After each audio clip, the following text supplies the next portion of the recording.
हिंदू धर्म के सबसे जागृत और सर्वशक्तिशाली देवताओं में एकमात्र हनुमान जी की कृपा जिस पर बरसरना शुरू होती है, उसका कोई बाल भी बांका नहीं कर सकता। 10 दिशाओं और चारों युग में उनका प्रताप है। प्रतिदिन हनुमान चालीसा पढ़ना चाहिए। हनुमान जी इस कलियुग में सबसे ज्यादा जागृत और साक्षात हैं। कलयुग में हनुमान जी की भक्ति ही लोगों को दुख और संकट से बचाने में सक्षम है। बहुत से लोग किसी बाबा, ज्योतिष और तांत्रिकों के चक्कर में भटकते रहते हैं क्योंकि वे हनुमान जी की भक्ति शक्ति को नहीं पहचानते। हनुमान जी की भक्ति और हनुमान चालीसा पढ़ने से व्यक्ति खुद को की बाधाओं से बचा लेता है। पहली भूत पिशाच। जहां महावीर हनुमान जी का नाम लिया जाता है, वहां भूत पिशाच पास भी नहीं फटक सकते। जिसे किसी अनजान शक्ति या भूत पिशाच आदि से डर लगता है, वे हनुमान जी का बस नाम ही जपते रहेंगे तो भयमुक्त हो जाएंगे। भूत पिशाच जैसी ऊपरी बाधाओं से परेशान व्यक्ति को बजरंग बाण का पाठ करना चाहिए और मंगलवार और शनिवार को हनुमान मंदिर में जाकर हनुमान जी को अगरबत्ती लगाना चाहिए। फैक्ट्री या व्यवसाय स्थान आदि पर भूत प्रेतों का साया न पड़े, इसके लिए अपने अपने प्रतिष्ठानों के ऊपर हनुमान ध्वज झंडा लगाना चाहिए। यह ध्वज लाल रंग का हो। बुरी आत्माओं का प्रवेश घर में न हो, इसके लिए द्वार पर सिंदूर से राम राम लिखकर 7 बिंदु लगा दे, जिससे आपका घर सुरक्षित रहेगा।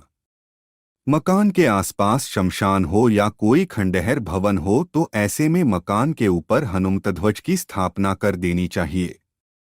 यदि आप अंधेरे, भूत प्रेत से डरते हैं या किसी भी प्रकार का भय है, तो आप हनुमंते नम का रात को सोने से पूर्व हाथ पैर और कान नाक धोकर पूर्वाभिमुख होकर 108 बार जप करके सो जाएं। कुछ ही दिनों में धीरे धीरे आप में निर्भीकता का संचार होने लगेगा। दूसरा, शनि और ग्रह बाधा। जिसे लगता है कि उसको शनि या अन्य किसी ग्रह की बाधा है, 7.5 अढ़ाया या राहु की महादशा चल रही है, तो घबराने की जरूरत नहीं। हनुमान जी की जिस पर कृपा होती है, उसका शनि और यमराज भी बाल बांका नहीं कर सकते। आप प्रति मंगलवार हनुमान मंदिर जाएं और शराब व मांस के सेवन से दूर रहें। इसके अलावा शनिवार को सुंदरकांड या हनुमान चालीसा पाठ करने से शनि भगवान आपको लाभ देने लगेंगे। शनिवार को हनुमान मंदिर में जाकर हनुमान जी को आटे के दीपक लगाएं। तीसरी बांधा, रोग और शोक। नासे रोग हरै सब पीरा, जपत निरंतर हनुमत बीरा। अर्थ, वीर हनुमान जी, आपका निरंतर जप करने से सब रोग चले जाते हैं और सब पीड़ा मिट जाती है। यदि आपको शरीर में पीड़ा है या आप किसी रोग से ग्रस्त हैं, तो आप हनुमान बहुक का पाठ करें।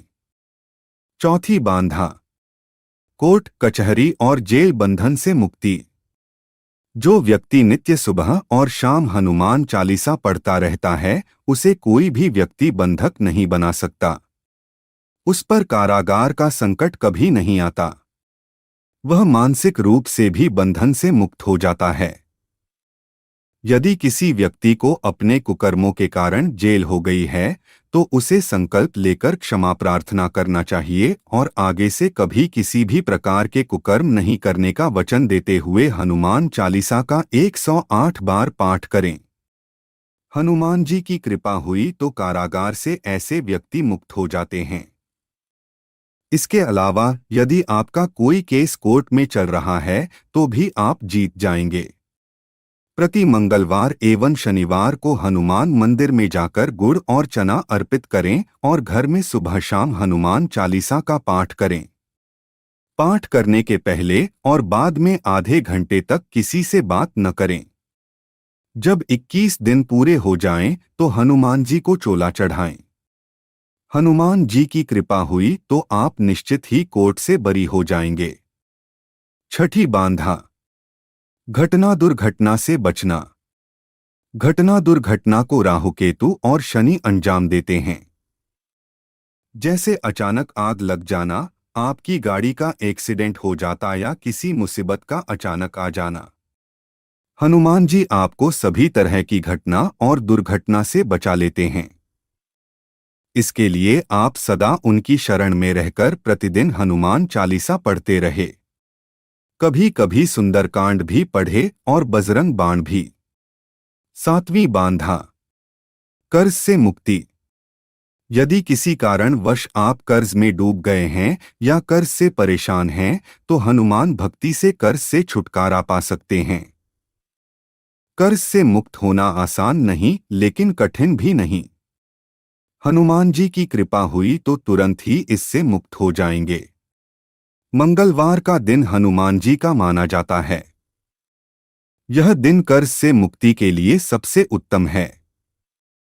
यदि किसी से कर्ज लिया है तो उसे मंगलवार के दिन चुकाने के बारे में सोचे। बुधवार और रविवार को कभी किसी को उधार न दें। मंगलवार को हनुमान चालीसा का पाठ करके हनुमान मंदिर में नारियल रखना अच्छा माना जाता है।